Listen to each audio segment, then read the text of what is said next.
Do you believe that World War II was won solely by tanks and aircraft? Ask those who suffocated in cramped bunkers. There, fate was decided not by divisions, but by the extra half-second it took to rip a piece of steel from a holster. Official chronicles love grand-scale maps, but they completely ignore the statistics of hand-to-hand combat. In the mud of the trenches, a pistol was the final argument when primary weapons jammed or ran out of ammo. We have studied casualty reports and discovered a grim reality. Hundreds of thousands of soldiers died only because their reliable sidearms turned into useless scrap at the most critical moment. This isn't just a history of weaponry, it's a history of design flaws paid for in blood. While some barrels became legends, others were a hidden death sentence for their own owners. But which pistol was actually considered a one-way ticket by soldiers, and which trophy did scouts from every nation hunt for, risking their lives to obtain? One hit from this cannon was enough to ensure a man didn't just fall, but was hurled back a meter with a hole in his chest the size of a fist. But why did experienced fighters curse its magazine after the very first firefight? The M1911 isn't a pistol, it's a handheld howitzer. Its .45 caliber, 11.43 millimeters, was created specifically to guarantee a stop with a single shot. No mercy, no chance for return fire. The Americans flooded the fronts with this 1.1 kilogram steel machine. In close quarters, you could crush a skull with it as effectively as with an axe. However, for that stopping power, everything else had to be sacrificed. The 50-meter sighting range existed only on paper. Due to the savage recoil, an inexperienced shooter would find themselves staring at the sky rather than the target after the first shot. With only 7 rounds in the magazine, a prolonged fight turned into a deadly quest to find cover for a reload. But if you think the Colt was the ultimate dream, wait. Archives have revealed data on how Soviet officers quietly traded their TTs for this American hammer, and the price of such an exchange was sometimes higher than life itself. While the rest of the world was stuck counting 7 or 8 rounds in a magazine, this pistol put an argument on the table that doubled the chances of surviving the meat grinder. The British only realized the futility of their revolvers when they began dying in droves during encounters with the Germans. Salvation came in the form of the Browning High Power. It was a technological shock. A 13-round magazine turned it into something akin to a light machine gun in your pocket. The pistol weighed only 880 grams, making it ideal for paratroopers and special forces. But the main draw was its phenomenal accuracy. The 9mm bullet went exactly where the eye looked, not where the recoil threw it. In the narrow corridors of captured buildings or during night raids, this weapon forgave mistakes that proved fatal for owners of other handguns. The irony is that this savior of the Allies was produced in an occupied factory in Belgium under the muzzles of Nazi submachine guns. Find out why Hitler personally ordered the most elite SS units to be armed with these captured trophies. When the brutal frost turned the mechanisms of German and Soviet pistols into useless chunks of ice, this Finnish safe continued to spit lead with cold-blooded precision. Aimo Lahti didn't care for elegance. He built weapons to survive an Arctic hell. The L-35 was engineered so that not a single drop of melted snow or a grain of dirt could penetrate its internals. Its standout feature was a built-in bolt recoil accelerator. This technical solution allowed the pistol to fire even with thick frozen lubricant that would have deadlocked any other mechanism. The Finns produced only about 100,000 units, and each one was a benchmark of reliability. The pistol was heavy and massive, but in the forests of Karelia, this wasn't seen as a flaw. It was a guarantee that at the decisive moment you would be holding a functional weapon rather than a piece of frozen iron. Yet behind this invincibility lurked a strange fact. Why, despite its overwhelming superiority in reliability, was the Finnish army never able to fully abandon imported models that were many times weaker than their native Lahti? Japanese officers bought these pistols with their own money, viewing them as status symbols, but American trophy hunters quickly realized this barrel was the shortest path to the afterlife due to one absurd design flaw. Kijiro Nambu wanted to create the ultimate Japanese pistol, and on the surface, the Type 14 was indeed impressive. Excellent balance, lightweight, and a slim grip tailored for smaller hands. With the support of the Zaibatsu giant corporations, the army received nearly 280,000 units. But beneath the aesthetics lay a technical disaster. The firing pin was so fragile that it would snap after a few dozen shots, turning the weapon into a club in the heat of battle. Worse still, the weak magazine spring often caused rounds to jam. In the jungles, where humidity and mud destroyed machinery, the Nambu became a temperamental instrument requiring a level of sterility that doesn't exist in war.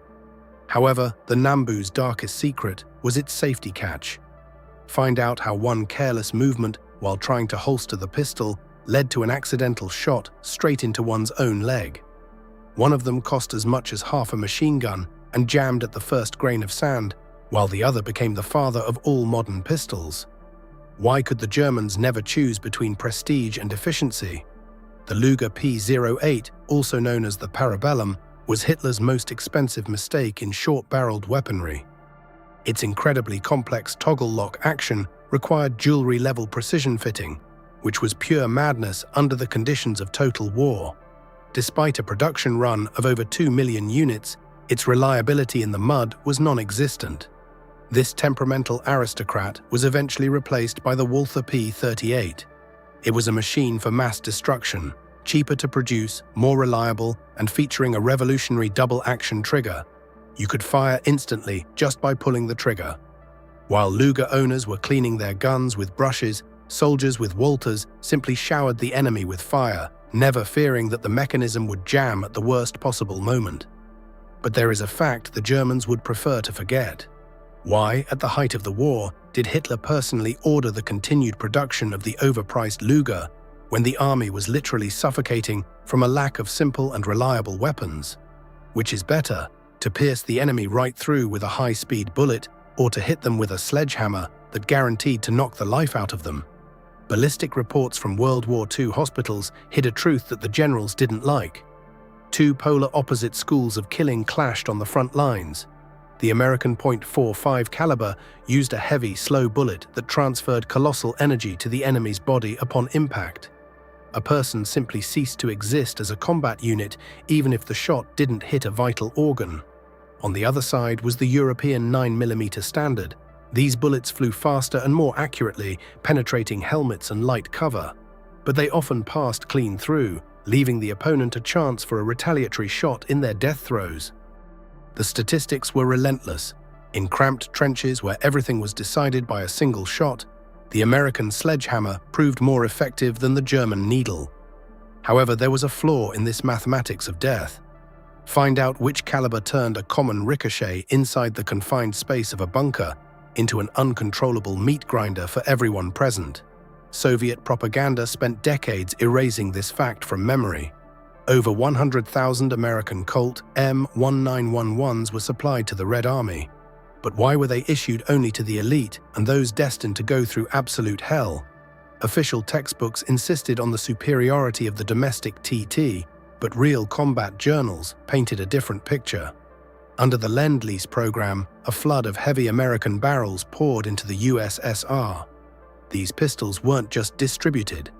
They were awarded as prizes to the best officers, pilots, and scouts. In conditions where Soviet ammunition could be defective and TT mechanisms sometimes misfired due to wear, the American Colt was considered the gold standard of reliability. Its massive stopping power was ideal for SMERSH and sabotage groups operating behind enemy lines. Where there was no time for a second shot, the .45 caliber guaranteed results. However, there was one problem the supply officers kept quiet about. As soon as an officer ran out of the scarce American cartridges, his elite Colt instantly turned into a useless piece of metal that couldn't even be traded for a loaf of bread in the field. For an Allied soldier, a Luger P-08 was more valuable than any medal or pack of cigarettes. But did you know that for the right to possess this elegant piece of steel, American paratroopers were willing to commit crimes against their own? The Luger became the ultimate souvenir of World War II. Its unusual silhouette and status as the enemy's weapon drove collectors on the front lines mad. Soldiers traded captured P-08s for scarce alcohol, food, and even leave time. However, a deadly danger lurked within this obsession. German snipers often used abandoned Lugers as bait. The moment a soldier reached for the coveted trophy, he would take a bullet to the head.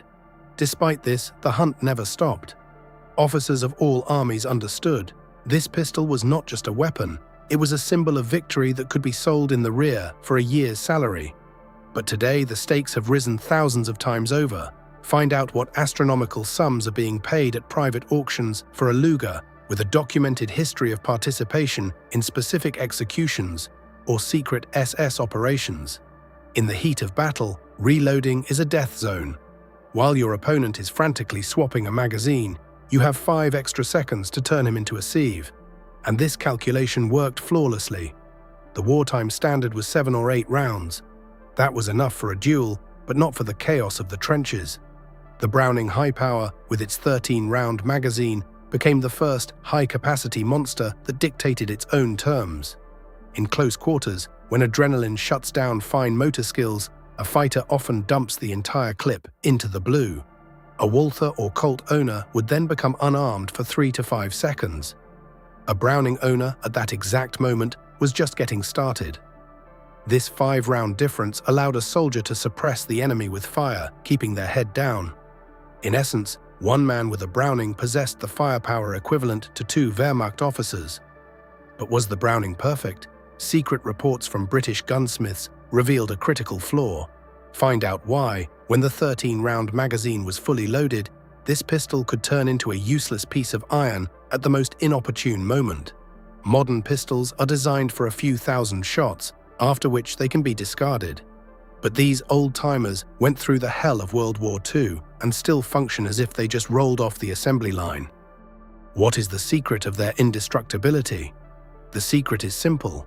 Back then, weapons were made of ordnance steel, not polymers and light alloys. The tolerances and fittings in the Walthers or Colts of those years were designed for operation under conditions of total spare part shortages.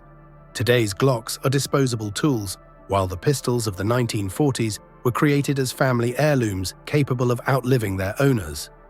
Even after 80 years, following corrosion, sand, and decades of storage in damp basements, an original Parabellum or Browning is ready for battle after minimal cleaning. This is a quality of metal that is economically unprofitable for manufacturers today. They need you to buy something new, not use your grandfather's trophy.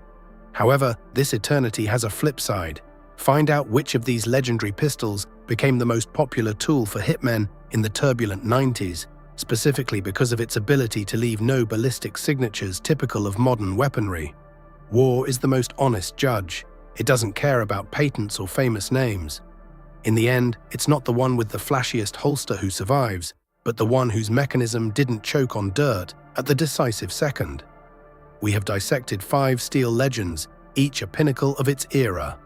The Colt relied on primal power, the Walther on German calculation, and the Browning on the cold, mathematical superiority of its capacity.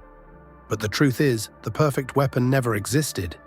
Victory wasn't delivered by a pistol model, but by the will of the person gripping its handle, knowing there was no longer any room for a misfire. These instruments of death have long since become museum exhibits, yet their shadows still flicker in every modern conflict. They set a bar that today's plastic imitations often fail to reach, even nearly a century later. But if tomorrow you had to choose between modern high-tech and one of these old-timers to protect your own life, which would you bet on? Write your choice in the comments, and let's see how many of us trust only time-tested steel. Don't forget to subscribe. In the next episode, we will uncover the truth about which cold steel weapons of World War II were banned by all conventions but continued to mow down soldiers in the silence of night raids.